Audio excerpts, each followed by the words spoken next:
جی سالک جو ہے نا ابھی نیا نیا جیسے آیا ہے اس فیلڈ میں، اور وہ اس نے یہ سب سنا کہ ہاں بھائی ٹھیک ہے چلو صحیح.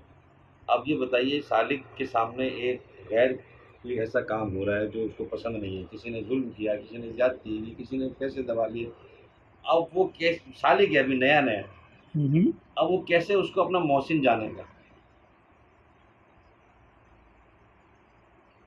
ظالم کو اپنا محسن جانے کیسے گا؟ جانے گا؟ وہ تو بولے گا نا ظالم ہے، آپ فرما رہے نہیں، وہ ظالم تھوڑی ہے وہ تو. ارے وہ اس کو دیکھے گا ہی کیوں؟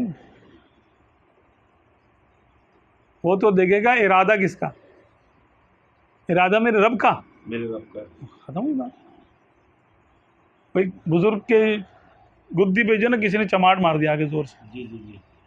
آپ نے مڑ کے دیکھا تو اس نے بولا کیا دیکھتے ہو، تم ہی تو کہہ رہے تھے سب کچھ اللہ کی طرف سے ہاں ہوتا ہے. صحیح بات ہے، آپ بتائیے. آپ نے فرمایا کہ ہاں رب کی طرف سے ہوتا ہے، میں دیکھ رہا تھا بیچ میں منہ کس کا کالا ہوا ہے.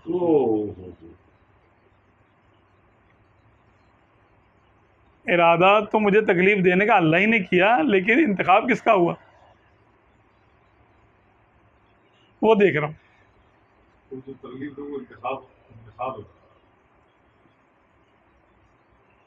تو اب چاہیں تو دیکھ لیں، ورنہ دیکھنے کی بھی ضرورت نہیں. اس کے لیے بھی رحم کی دعا کی. آپ صلی اللہ علیہ وسلم نے دیکھو نا طائف والوں کے لیے بھی ہدایت کی دعا فرمائی.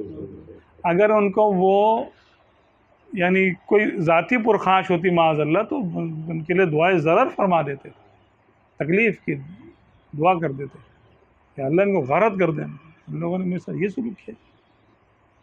آپ صلی اللہ علیہ وسلم سے بڑا عارف کون ہوگا رب کا؟ وہ جانتے تھے کہ اس میں کیا راز ہے.